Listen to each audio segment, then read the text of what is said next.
가인이 하나님께 제사를 드렸지만은 제사를 성공하지 못하고 제사를 실패했습니다. 이스라엘 자손들도 하나님께 제사를 드렸지만은 제사를 하나님 앞에서 성공하지 못하고 실패를 했습니다.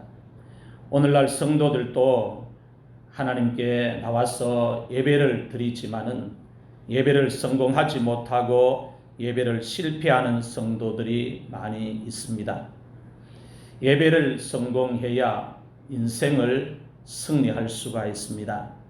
하나님께서 우리를 인도하실 때 우리의 인생이 잘못되지 않습니다. 우리의 인생이 잘못되지 않으려면 예배를 하나님 앞에서 성공해야 합니다. 예배를 성공해야 우리의 믿음 생활도 실패하지 아니하고 승리를 할 수가 있습니다. 성경은 분명히 가인이 예배를 실패했다고 말씀을 기록하고 있습니다. 이스라엘 자손과 또 이스라엘 백성들도 하나님 앞에 예배를 드렸지만은 처음에는 예배를 성공했다가 또 승리했다가 시간이 지나면서 형식으로 치우치면서 예배를 실패했다고 성경의 말씀을 기록하고 있습니다. 가인이 왜 예배를 실패했는지, 이스라엘 백성들이 왜 예배를 실패했는지, 예배를 실패한 이유를 오늘 우리들이 알아야 예배를 실패하는 일을 믿음 생활을 하면서 똑같이 반복을 하지 않을 수가 있습니다. 이스라엘 백성들을 보면은 두 가지 이유 때문에 예배를 실패했다고 말씀을 드렸습니다. 첫 번째 이유는 믿음으로 예배를 하나님께 온전히 드리지 않았기 때문에 예배를 실패했습니다. 두 번째 이유는 온전한 예물을 준비해서 하나님께 예배를 드리지 않았기 때문에 이스라엘 백성들이 예배에 실패를 했습니다. 온전한 예배를 드리려면 하나님께 드리는 제물이 흠이 없어야 합니다. 제물이 온전해야 한다는 말씀입니다. 지난 주일에 온전한 예물에 대해서 말씀을 드렸습니다. 흠이 있는 제물은 특징이 값이 삽니다. 온전한 제물은 특징이 값이 비쌉니다. 이스라엘 자손들이 제물을 온전하게 준비하지 못한 이유가 바로 여기에 있습니다. 값이 비싼 제물이 온전한 제물이고 값이 싼 제물이 흠이 있는 제물이다 보니까 돈에 예민하고 물질에 예민해져서 이스라엘 자손들이 예물을 온전하게 준비하는데 실패를 한 것입니다. 그래서 하나님 앞에 나와서 드리는 제사는 드렸지만은 하나님이 거부하시는, 하나님이 받지 않으시는 제사를 드리고 말았던 것입니다. 온전한 제물을 준비하려면 반드시 믿음이 필요합니다. 믿음이 있어야 온전한 제물을 준비하는데 드는 돈을 아까워하지 아니하고 하나님 앞에 제사를 드릴 때마다 그 돈을 쓸 수가 있고 지출을 할 수가 있습니다. 아벨이 양의 첫 새끼와 기름을 준비해서 더 나은 제사를 하나님께 드렸다고 말씀을 기록하고 있습니다. 아벨이 양의 첫 새끼와 기름을 준비했다는 말은 온전한 제물을 준비해서 하나님께 제물을 드렸다는 말씀입니다. 아벨이 양의 첫 새끼와 기름을 하나님께 드렸다는 이 말씀은 아벨이 양의 첫 새끼를 잡아서 그 중에서도 제일 살찌고 좋은 부분을 하나님께 드렸다는 말씀입니다. 똑같이 제사를 드려도 정성이 들어가 있습니다. 제물을 준비하는 과정에서 정성이 들어가 있습니다. 똑같이 제물을 준비하는데 비용을 많이 지출하고 있습니다. 하나님이 온전한 제물을 준비하느냐, 온전한 제물을 준비하지 않느냐, 온전한 제물을 가지고 나오느냐, 온전한 제물을 가지고 나오지 않느냐, 온전한 제물을 가지고 나와서 예배를 드리느냐, 온전한 제물을 가지고 나오지 않고 예배를 드리느냐, 그것을 보시고 그 예배를 받으시기도 하시고 그 예배를 거절하시기도 하셨다는 말씀이 바로 가인과 아벨의 제사에 대한 기사입니다. 오늘 우리들도 하나님 앞에 나와서 예배를 드릴 때 온전한 제물을 준비해서 하나님께 예배를 드려야 합니다. 재물이 온전해야 하나님께 나와서 예배를 드려도 더 나은 예배 시간마다 하나님 앞에 드릴 수 있다는 것입니다. 더 나은 예배를 하나님께 드리는데 반드시 필요한 것이 온전한 예물과 온전한 믿음이라고 성경은 우리에게 가르쳐 주고 있습니다.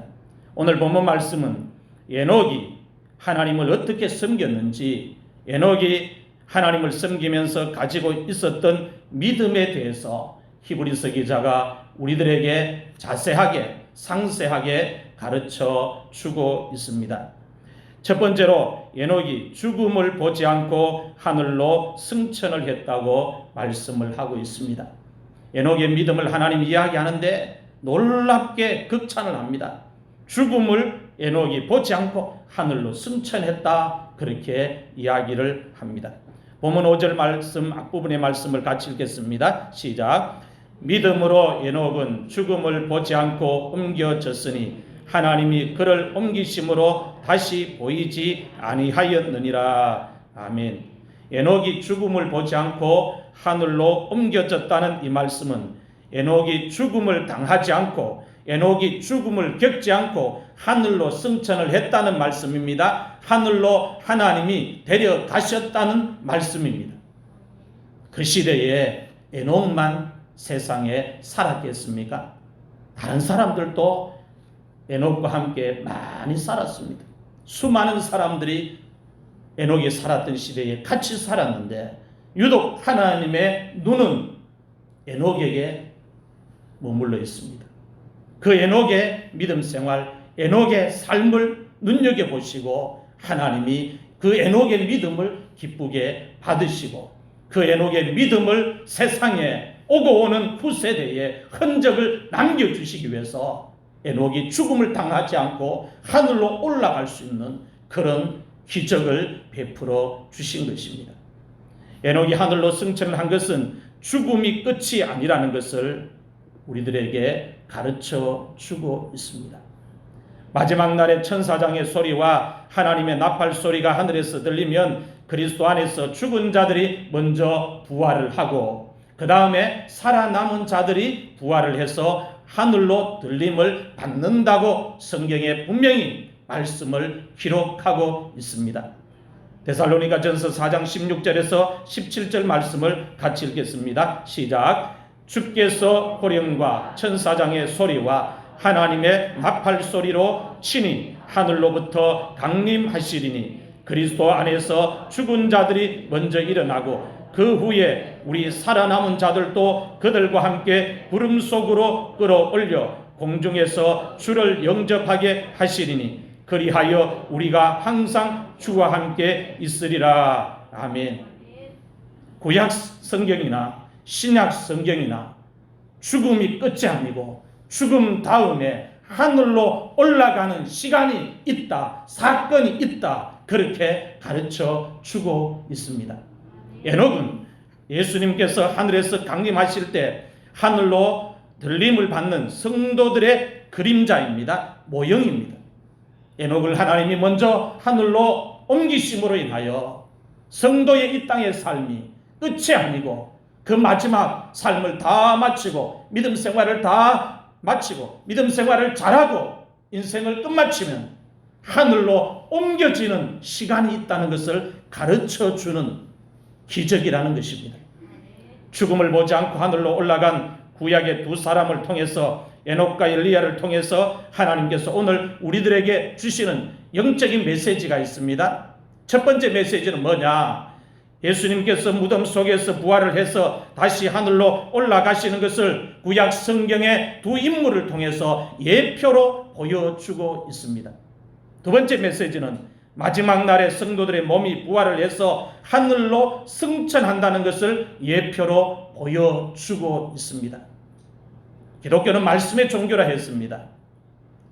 세상의 신은 사람의 입에 말을 통해서 계속 그렇게 가르침을 받지만 기독교는 성경에 기록되어 있는 이 하나님의 말씀을 가지고 계속 가르침을 받습니다. 성경에 기록된 하나님의 말씀을 통해서 계속 하나님의 말씀을 듣는 종교가 바로 기독교입니다. 창세기 5장 21절에서 24절 말씀을 보면 에녹에 대해서 이렇게 말씀을 기록하고 있습니다. 같이 읽겠습니다. 시작. 에녹은 65세에 무드셀라를 낳았고 무드셀라를 낳은 후 300년을 하나님과 동행하며 자녀들을 낳았으며 그는 365세를 살았더라. 에녹이 하나님과 동행하더니 하나님이 그를 데려가심으로 세상에 있지 아니하였더라. 아멘. 우리는 이 땅에 살면서 마지막에 우리의 인생이 끝마치고 장례식이 끝나면 우리의 몸은 이 세상에 더 있지 않습니다. 세상을 떠나는 것은 똑같은데 에녹이 세상을 끝마치는 그 삶이 너무나 오늘 우리와 극렬하게 대조를 이루고 있다는 것입니다. 하나님이 직접 에녹의 죽음을 개입하신 겁니다. 죽음을 겪지 않고 하늘로 올라가도록 하나님이 에녹의 마지막을 마무리 지어 주셨다는 것입니다. 성경이 에녹의 일생을 어떻게 기록을 하고 있습니까? 에녹이 365세를 살았다고 기록을 하고 있습니다. 오늘 우리는 이제 100세 시대라 이렇게 이야기합니다. 에녹이 살았던 시대는 365세는 짧은 시간입니다. 다른 믿음의 족장들은 에녹보다 2배, 3배 더 많이 살았습니다. 노아도 나이 600세의 홍수가 임했습니다. 에녹이 짧은 그런 인생을 살았다는 말이에요. 다른 사람들에 비해서, 다른 족장들에 비해서. 그런데 하나님이 그 삶을 얼마나 기쁘게 받으셨는지 그가 이 땅에서 죽음을 당하지 않고 하늘로 옮겨주셨다는 거예요. 성경은 이 부분을 집중적으로 조명을 하고 있습니다. 오늘 우리가 마지막을 마무리할 때 하나님이 찾아오셔서 우리의 죽음을 끝마쳐주는 사건이 있는가 하면 그렇지 않는 죽음의 사건도 있다는 것을 가르쳐 주고 있는 것입니다. 365세를 산 에녹의 일생을 성경이 나누어서 기록을 하고 있습니다. 어떻게 나누어서 기록을 하고 있습니까? 하나님과 동행을 했던 삶과 하나님과 동행을 하지 않았던 삶을 나누어서 기록을 하고 있습니다.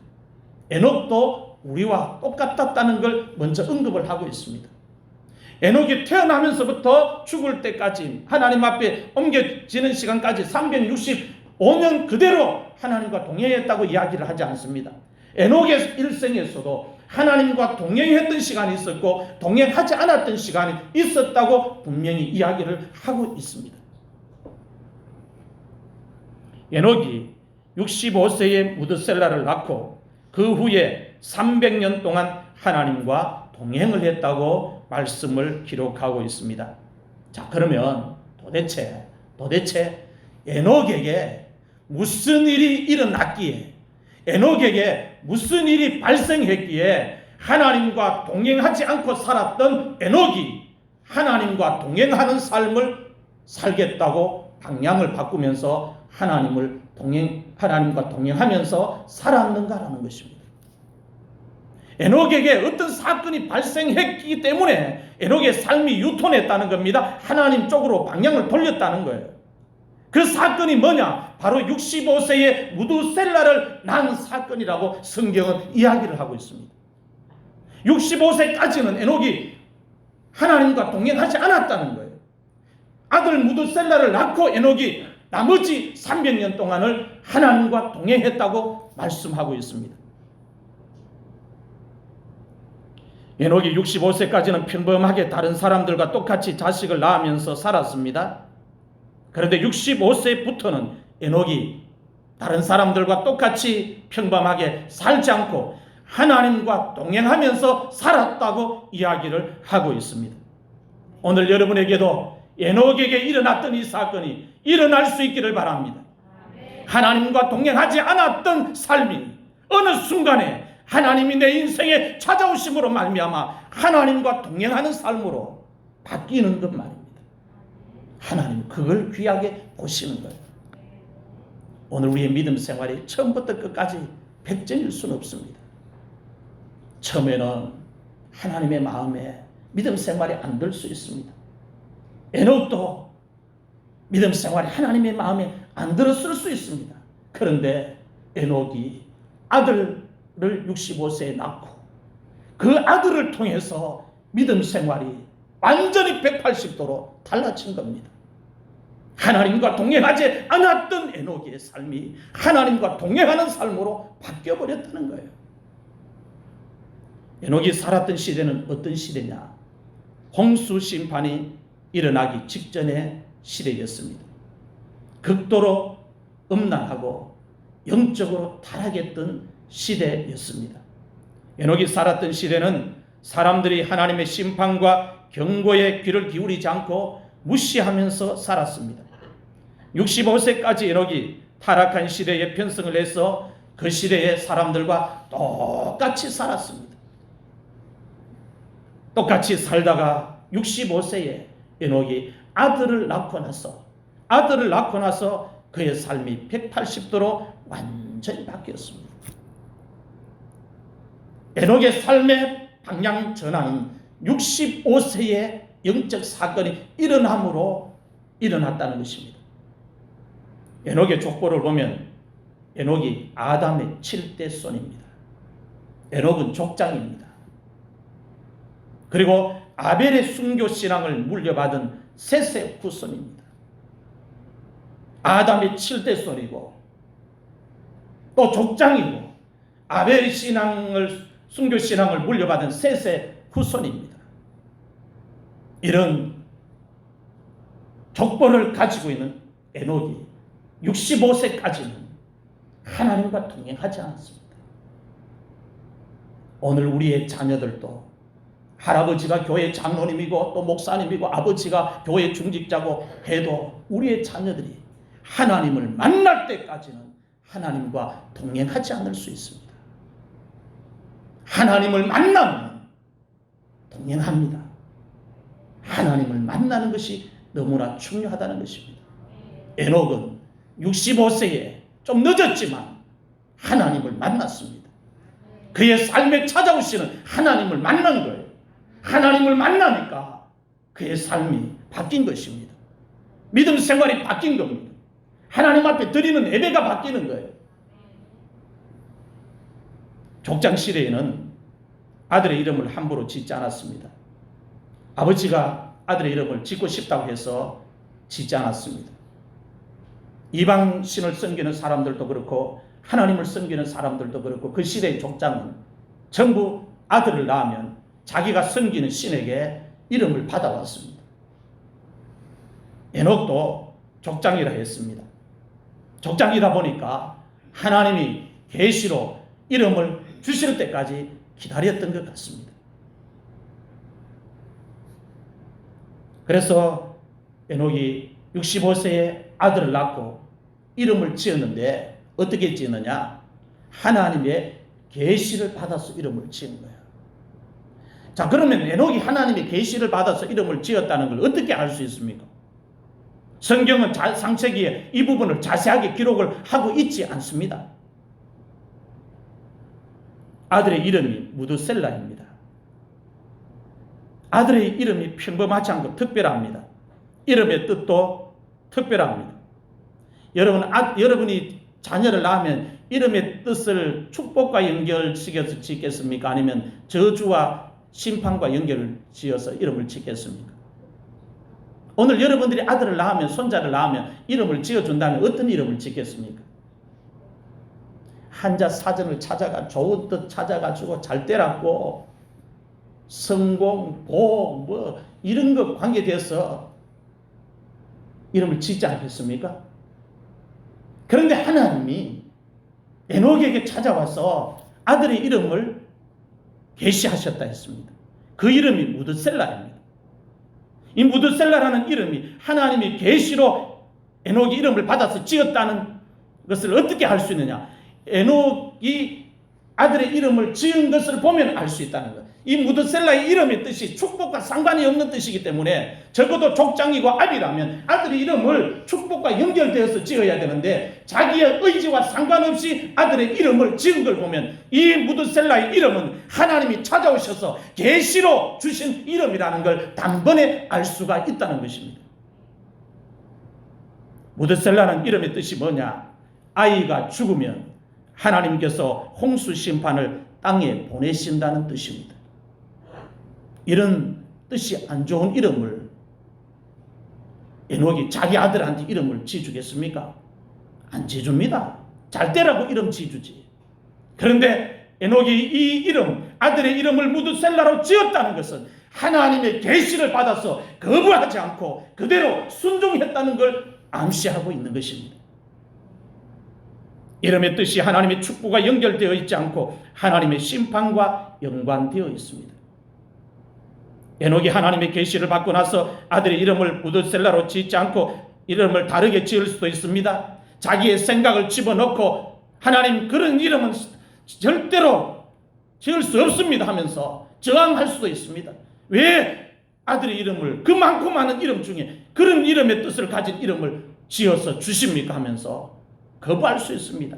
다른 이름을 지을 수 있습니다. 하나님의 계시를 거부할 수도 있다는 말입니다. 받고 계시를 받고 거부할 수도 있다는 말씀입니다. 그런데 에녹이 하나님의 계시를 거부하지 않았습니다. 에녹이 하나님의 계시를 받고 순종을 했습니다.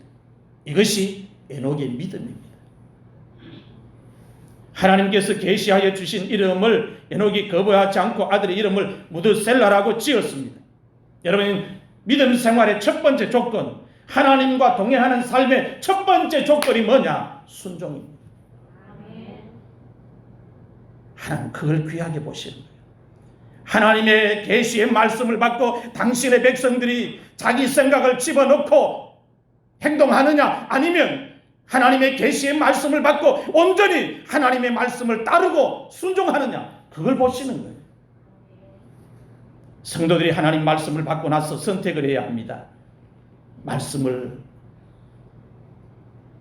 거역할 것인가, 아니면 말씀을 순종할 것인가. 누가 선택을 해주는 것이 아닙니다. 내가 선택을 해야 합니다. 에녹이 하나님의 계시를 받았습니다. 네 아들의 이름을 무드셀라라고 지어라, 하나님이 계시해 주셨습니다. 그 계시를 에녹이 받고 선택합니다. 무드셀라라고 이름을 지을 수도 있고 다른 이름을 지을 수도 있습니다. 에녹의 선택입니다. 에녹이 하나님의 계시를 받고 거부하지 않고 순종했다는 것은 하나님이 계시한 말씀을 그대로 받았다는 거예요. 에녹이 아들의 이름을 무드셀라로 짓고 나서 계속 하나님의 계시를 생각했습니다. 무드셀라라고 하는 이름의 뜻이 어떤 뜻이라는 걸 에녹이 알고 이름을 지었으니까 무드셀라를 보면서 머릿속에 떠오르는 것이, 마음속에 떠오르는 것이 하나님의 심판입니다. 아이가 죽으면 홍수 심판을 하나님께서 땅에 보내신다는 뜻이 무드셀라의 뜻입니다. 그래서 무드셀라를 보면 하나님의 계시가 생각이 납니다. 무드셀라를 볼 때마다 아이가 죽으면 홍수 심판을 하나님께서 땅에 보내신다고 하신 말씀이, 하나님의 계시가 계속 머릿속에 뱅글뱅글 돕니다. 오늘 여러분들이 주일날 하나님 앞에 나와서 말씀을 받고 나면 집에 돌아갔는데도 불구하고 교회에 나와서 예배 시간에 받은 이 말씀이 여러분의 머릿속에 계속 기억될 수 있기를 바랍니다. 그 말씀이 계속 머릿속에 생각이 나고 또 생각이 나서 하나님의 말씀을 순종하지 않으면 안 되는 상황까지 우리의 믿음이 가야 합니다. 그럴 때 우리의 믿음이 하나님이 받으시는 믿음이 될 수가 있다는 것입니다. 하나님께서 홍수로 땅을 심판하신다는 계시의 말씀을 에녹이 받고 나서 삶을 유턴합니다. 삶을 바꾸었습니다.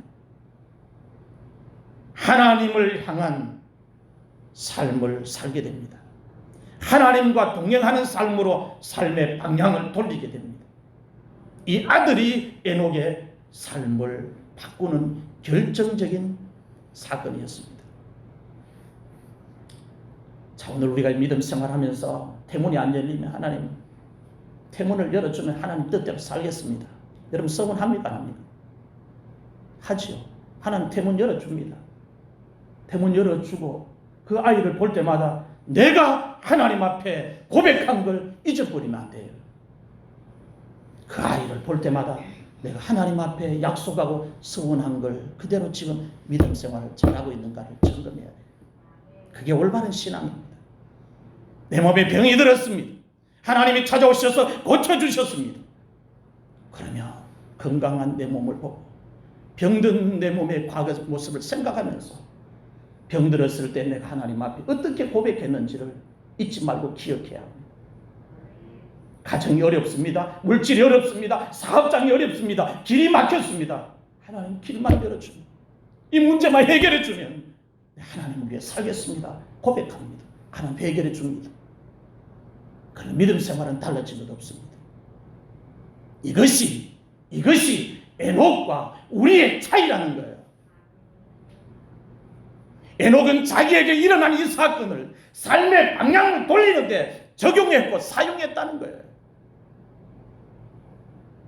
그런데 하나님이 오늘 우리들에게 많이 찾아오셨는데도 불구하고 오늘 우리는 삶의 방향을 하나님 쪽으로 유턴하지 않습니다. 하나님과 동행하는 삶을 살지 않습니다. 이것이 신앙의 문제입니다. 지금까지 하나님과 동행을 하지 않고 살아가다가 하나님과 동행하는 삶으로 삶을 에녹이 바꾸었습니다. 오늘 우리들도 하나님의 계시를 받고 나면 말씀을 받고 나면 삶이 에녹처럼 바뀌어야 합니다. 성경에 기록되어 있는 말씀은 전부 하나님께서 특별 계시로 주신 말씀입니다.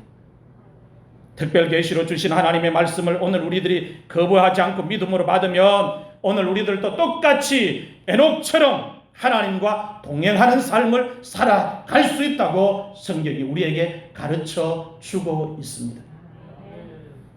동행은 오늘 우리들이 교회에서 꼭 직분을 받아야만 할 수 있는 것이 아닙니다. 오늘 우리들이 교회에서 직분을 받지 못해도 계시로 기록되어 있는 하나님의 말씀을 거부하지 않고 믿음으로 받으면 에녹처럼 하나님과 동행할 수 있다는 말씀입니다. 꼭 교회의 목사님만 하나님과 동행하는 것이 아니라는 말입니다. 꼭 교회의 장로님만 하나님과 동행하는 것이 아니라는 말입니다. 오늘 우리들이 교회에서 하나님으로부터 목사의 직분을 받지 못해도 장로의 직분을 받지 못해도 권사의 직분을 받지 못해도 안수집사의 직분을 받지 못해도 하나님이 계시로 주신 말씀을 거부하지 않고 믿음으로 받으면 얼마든지 에녹처럼 하나님과 동행하는 삶을 살 수 있다고 성경은 우리에게 가르쳐 주고 있습니다. 동행은 내 뜻을 굽혀야만 할 수 있습니다. 내 뜻을 굽히지 않으면 동행을 할 수 없습니다. 아버지와 아들이 동행을 합니다. 동행을 하면 아들이 자기의 뜻을 굽혀야 합니다. 아들이 자기의 뜻을 굽히고 아버지의 뜻을 온전히 따를 때 그때를 보고 어떻게 이야기하느냐면 아들이 아버지와 동행을 했다고 이야기합니다. 두 사람의 의견이 대립하면 동행은 절대로 불가능한 거예요. 하나님과 우리의 의견이 대립되면 하나님과 동행이 불가능하다는 말이에요. 아들과 아버지가 동행을 하려면 아버지의 뜻에 아들이 굽혀줘야 됩니다. 그럴 때 아들이 아버지와 동행을 할 수가 있습니다. 성도들이 하나님과 동행을 하는 것도 똑같습니다.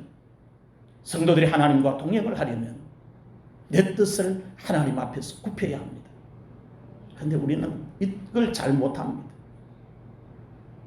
믿음 생활하면서 내 생각을 너무 많이 집어넣습니다.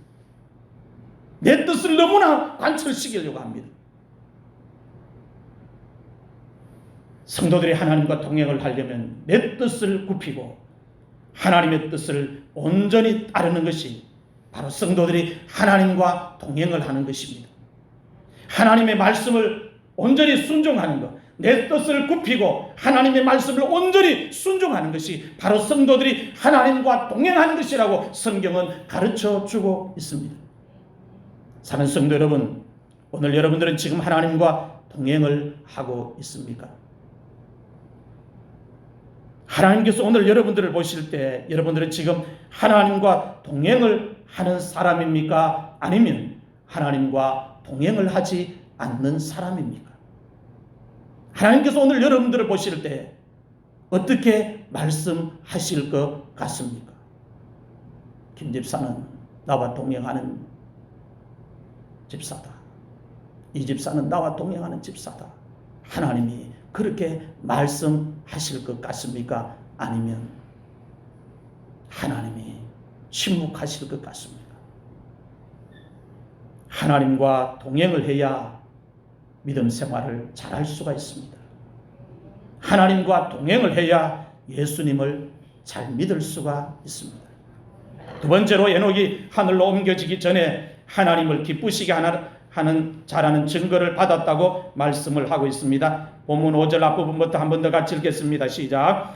믿음으로 에녹은 죽음을 보지 않고 옮겨졌으니 하나님이 그를 옮기심으로 다시 보이지 아니하였느니라. 그는 옮겨지기 전에 하나님을 기쁘시게 하는 자라 하는 증거를 받았느니라. 아멘. 하나님께서 에녹의 삶을 평가하셨습니다. 하나님께서 에녹의 삶을 어떻게 평가하셨습니까? 에녹이 하늘로 옮겨지기 전에 하나님을 기쁘시게 하는 자라 하는 증거를 받았다고 하나님께서 에녹의 삶을 평가하셨습니다. 우리 학교 다닐 때 보면 선생님이 행동 발달 사항에 그 학생의 그 생활에 대해서 이렇게 적어주잖아요. 뭐 상중하, 가나 뭐 이렇게. 하나님이 에녹의 믿음 생활을 한 줄로 평가를 하셨는데 에녹이 하늘로 옮겨지기 전에 하나님을 기쁘시게 하는 자라는 증거를 받았다. 멋지지 않습니까? 이 한 줄이 너무 여러분 멋지지 않습니까? 이 한 절의 말씀이 여러분의 그대로 적용이 되어서 여러분의 믿음 생활도 끝마치는 날 하나님 앞에 이렇게 하나님으로부터 평가를 받을 수 있기를 바랍니다. 하나님께서 에녹을 평가하신 말씀 속에 에녹의 삶이 다 들어있습니다. 다 농축되어 있습니다. 하나님께서 에녹을 평가하신 것처럼 오늘 우리들도 평가를 하십니다. 하나님께서 여러분들을 평가하실 때 어떻게 평가하실지 머릿속에 마음속에 생각하면서 살아야 한다는 것입니다. 학생이 선생님이 평가하는 걸 생각 안 하고 지각하고 결석하고 시험 엉망으로 치고 예배 수업 시간에 매일 엎드려서 자고 하면 자기는 학교 생활 편할지 모르는데 나중에 생활 기록부에 보면 형편없는 아이라고 평가를 할 겁니다. 오늘 하나님께서 우리를 평가하실 때 하나님과 동행하는 믿음 생활을 한 사람과 하나님과 동행하지 않는 사람과 어떻게 평가가 똑같을 수 있겠습니까? 다를 것입니다. 두 사람이 동행을 같이 하다가 뜻이 안 맞으면 서로 헤어지는 것이 동행입니다. 뜻이 안 맞으면 동행을 하다가 등을 돌리고 헤어집니다. 각자의 길을 걸어갑니다. 끝까지 동행을 하는 것이 어렵다는 말씀입니다. 동행을 하려면 뜻이 맞아야 합니다. 뜻이 맞아야 합니다. 아모스 3장 3절 말씀을 보면 동행에 대해서 말씀을 하고 있습니다. 같이 읽겠습니다. 시작. 두 사람이 뜻이 같지 않은데 어찌 동행하겠으며. 동행에 대해서 하나님 분명히 이야기합니다. 동행을 하려면 뜻이 서로 맞아야 한다고 이야기합니다. 사람과 사람도 뜻이 맞아야 동행을 한다면 성도가 하나님과 동행하려면 하나님과 뜻이 맞아야 동행을 할 수 있지 않겠습니까? 당연한 말씀이죠. 사람도 뜻이 맞아야 끝까지 동행을 한다면 성도가 하나님의 자녀들이 하나님과 동행을 하려면 당연히 하나님과 뜻이 맞아야 동행을 할 수 있다는 말씀입니다. 창세기 22장 6절을 보면 아브라함과 이삭의 동행에 대해서 말씀을 하고 있습니다. 같이 읽겠습니다. 시작. 아브라함이 이에 번제나무를 가져다가 그의 아들 이삭에게 지우고 자기는 불과 칼을 손에 들고 두 사람이 동행하더니. 아멘. 여러분 이 말씀을 그냥 넘어가면 안 됩니다. 아버지와 아들의 동행입니다. 이 동행을 통해서 믿음의 조상이 탄생합니다. 아들 이삭이 아버지 아브라함과 동행을 했습니다. 동행을 할 수 있었던 것은 이삭이 자기의 뜻을 완전히 굽히고 아버지 아브라함의 뜻을 온전히 따랐기 때문입니다. 이때 이삭의 나이는 청년의 나이입니다. 상황을 보면 자기가 재물이라는 걸 짐작할 수 있습니다. 그런데 아버지와 동행을 하는데 아버지의 뜻을 거스르지 않고 끝까지 갑니다. 그게 동행입니다. 하나님과 오늘 우리가 동행을 하려면 우리의 뜻을 굽히고 하나님의 뜻에 온전히 복종하고 따를 때 그 동행이 가능하다는 말씀이에요. 창세기 5장 22절에서 24절 말씀을 한 번 더 같이 읽겠습니다. 시작.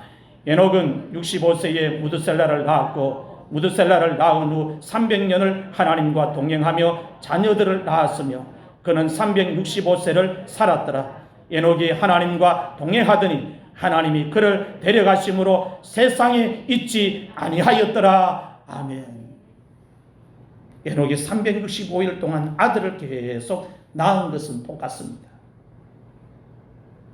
에녹이 65세까지 자식을 낳았습니다. 또 65세 이후부터 365세 될 때까지 아들을 낳았고 자녀를 낳았습니다. 성경을 보면 에녹이 무드셀라를 낳은 후에도 300년 동안 계속 자녀를 낳았다고 분명히 말씀을 하고 있습니다. 자녀를 낳았는데 에녹의 인생을 보면 65세 전과 후가 다르다는 겁니다. 65세까지는 에녹이 하나님과 동행을 하지 않고 자녀를 낳았고 65세 이후부터는 에녹이 하나님과 동행을 하면서 자녀를 낳았다는 겁니다. 하나님을 동행하는 것이 차이가 나는 거예요. 똑같이 자녀를 낳았는데 65세까지는 하나님과 동행하지 않고 자녀를 낳았습니다. 65세 이후부터는 하나님과 동행하면서 자녀를 낳았습니다. 자, 이 말씀을 여러분들에게 적용합니다. 오늘 여러분들이 직장 생활을 하고 사업장을 하고 작은 가게를 가지고 있어도 하나님을 동행하면서 하셔야 돼요. 하나님과 동행하면서 하셔야 됩니다. 자녀를 키워도 하나님과 동행하면서 키우는 시간이 있고 하나님과 동행하지 않고 키우는 시간이 구별되어야 합니다. 오늘 여러분의 허리에서 난 자녀가 기업이 되려면 하나님과 동행하는 시간이 길어야 합니다. 누가요? 부모가. 그럴 때 자녀가 기업이 되는 거예요. 하나님과 동행하는 시간이 평생 믿음 생활했는데 짧으면 어떻게 됩니까?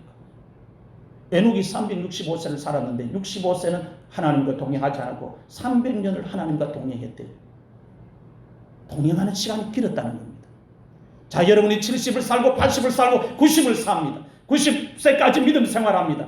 그 시간 전체를 놓고 하나님이 평가하실 때 하나님과 동행했던 시간과 동행하지 않았던 시간을 하나님이 구별하실 겁니다. 하나님이 구별하실 때, 하나님이 보실 때 하나님과 동행하는 시간이 더 많아야, 더 길어야 여러분에게도 복이 되고 여러분의 허리에서 난 자녀들에게도 복이 된다고 가르치고 있습니다. 동행이 그만큼 중요합니다. 자녀를 낳았는데 끝까지 자녀가 머리 굵을 때까지 하나님과 동행하지 않고 자녀를 키우는 부모가 있습니다. 그러면 자식 농사 실패합니다. 부모가 하나님과 동행하는 시간이 더 기는 때, 부모가 하나님과 동행하면서 자녀를 키울 때 하나님이 역사하시고 자녀를 만져주시고 자녀를 인도하시고 자기의 손을 붙잡아 주시는 거예요. 하나님과 동행하는 것이 너무나 중요합니다.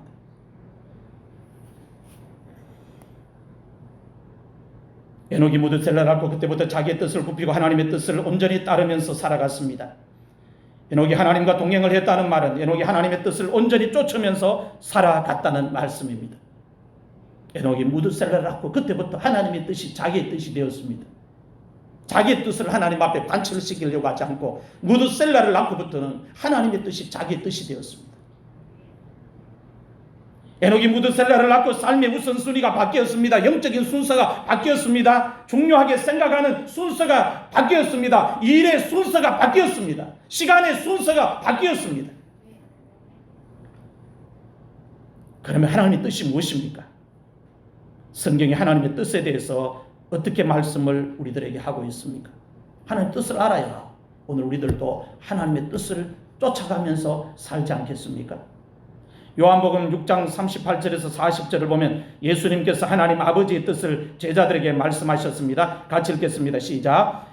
내가 하늘에서 내려온 것은 내 뜻을 행하려 함이 아니요 나를 보내신 이의 뜻을 행하려 함이니라. 나를 보내신 이의 뜻은 내게 주신 자 중에 내가 하나도 잃어버리지 아니하고 마지막 날에 다시 살리는 이것이니라. 내 아버지의 뜻은 아들을 보고 믿는 자마다 영생을 얻는 이것이니 마지막 날에 내가 이를 다시 살리리라 하시니라. 아멘.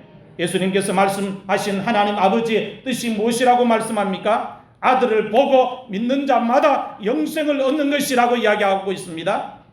하나님께서 보내주신 아들 예수님을 믿는 것이 하나님의 뜻이라고 이야기하고 있습니다. 하나님 아버지의 뜻을 더 직설적으로 말씀을 드리면 사람이 예수 그리스도를 믿고 그 예수 그리스도를 열심히 잘 쫓아가고 잘 믿는 것이 하나님의 뜻이라고 이야기하고 있습니다. 데살로니가 전서 4장 3절에서 6절을 보면 하나님의 뜻에 대해서 또 말씀을 기록하고 있습니다. 시작. 하나님의 뜻은 이것이니 너희의 거룩함이라 곧 음란을 버리고 각각 거룩함과 존귀함으로 자기의 안에 대할 줄을 알고 하나님을 모르는 이방인과 같이 세욕을 따르지 말고 이 일의 분수를 넘어서 형제를 해하지 말라. 이는 우리가 너희에게 미리 말하고 증언한 것과 같이 이 모든 일에 주께서 신원하여 주심이라. 아멘. 하나님의 뜻이 무엇이라고 이야기하고 있습니까? 바울이 성도들에게 하나님의 뜻이 무엇이라고 이야기하고 있습니까? 하나님의 뜻은 음란을 버리고 거룩하게 살아가는 것이라고 이야기를 하고 있습니다. 하나님의 뜻은 세상의 추태를 따라가지 말고 하나님을 모르는 이방인과 같이 세욕을 쫓아가지 말고 세욕을 따르지 말고 거룩하게 살아가는 것이라고 이야기하고 있습니다. 하나님의 뜻은 자기의 이익과 목적을 위해서 분수를 넘어서 형제를 해하지 않는 것이라고 이야기를 하고 있습니다. 데살로니가전서 5장 12절에서 18절을 보면 하나님의 뜻에 대해서 계속 말씀을 기록하고 있습니다. 같이 읽겠습니다. 시작. 형제들아 우리가 너희에게 구하노니 너희 가운데서 수고하고 주 안에서 너희를 다스리며 권하는 자들을 너희가 알고 그들의 역사로 말미암아 사랑 안에서 가장 귀히 여기며 너희끼리 화목하라. 또 형제들아 너희를 권면하노니 게으른 자들을 권계하며 마음이 약한 자들을 격려하고 힘이 없는 자들을 붙들어주며 모든 사람에게 오래 참으라. 삼가 누가 누구에게든지 악으로 악을 갚지 말게 하고 서로 대하든지 모든 사람을 대하든지 항상 선을 따르라. 항상 기뻐하라. 쉬지 말고 기도하라. 범사에 감사하라. 이것이 그리스도 예수 안에서 너희를 향하신 하나님의 뜻이니라. 아멘.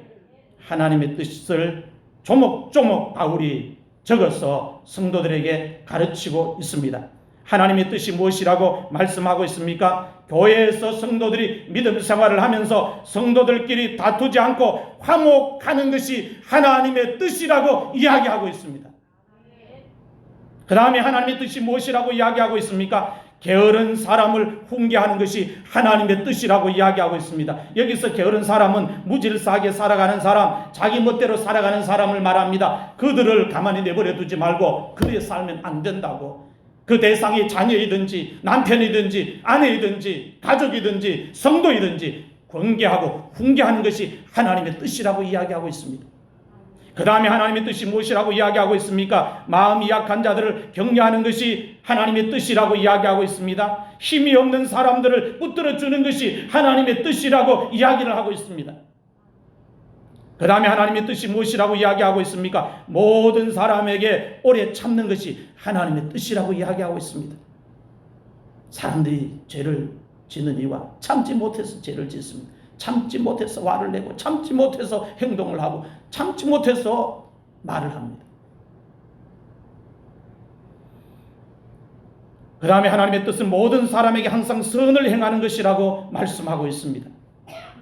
그 다음에 하나님의 뜻은 항상 기뻐하면서 살아가는 것이 하나님의 뜻이라고 이야기하고 있습니다. 쉬지 말고 끊임없이 기도하는 것이 하나님의 뜻이라고 이야기하고 있습니다. 범사에 감사하면서 살아가는 것이 하나님의 뜻이라고 이야기하고 있습니다. 이 하나님의 뜻을 오늘 우리가 알아야 믿는 자로 제대로 살아갈 수 있다는 거예요.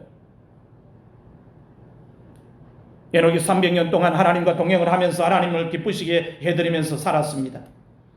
하나님을 기쁘시게 해드리면서 살았더니 하나님께서 에녹을 하늘로 옮기시기 전에 하나님을 기쁘시게 하는 증거를 해주셨어요. 인정을 해주셨어요. 놀랍지 않습니까? 에녹이 300년 동안 하나님과 동행을 할 수 있었던 비결이 무엇일까요? 방법이 무엇일까요? 에녹이 300년 동안 하나님과 동행을 할 수 있었던 비결은 아들 무두셀라를 통해서 하나님께서 주시는 심판의 말씀을 거부하지 않고 믿음으로 그대로 받았기 때문입니다. 에녹이 하나님께서 주시는 심판의 말씀을 받고 나서 하나님의 심판을 준비하면서 에녹이 살았기 때문에 에녹이 하나님과 동행할 수 있었다. 성경은 우리에게 가르치고 있습니다. 똑같이 말씀을 받아도 한 귀로 듣고 한 귀로 끝나고 예배 시간 끝나면 말씀 따로 생활 따로 하는 성도들이 있는가 하면 그 말씀을 붙들고 기도하면서 실험하면서 그 말씀대로 살려고 발버둥 치는 성도들이 있어요.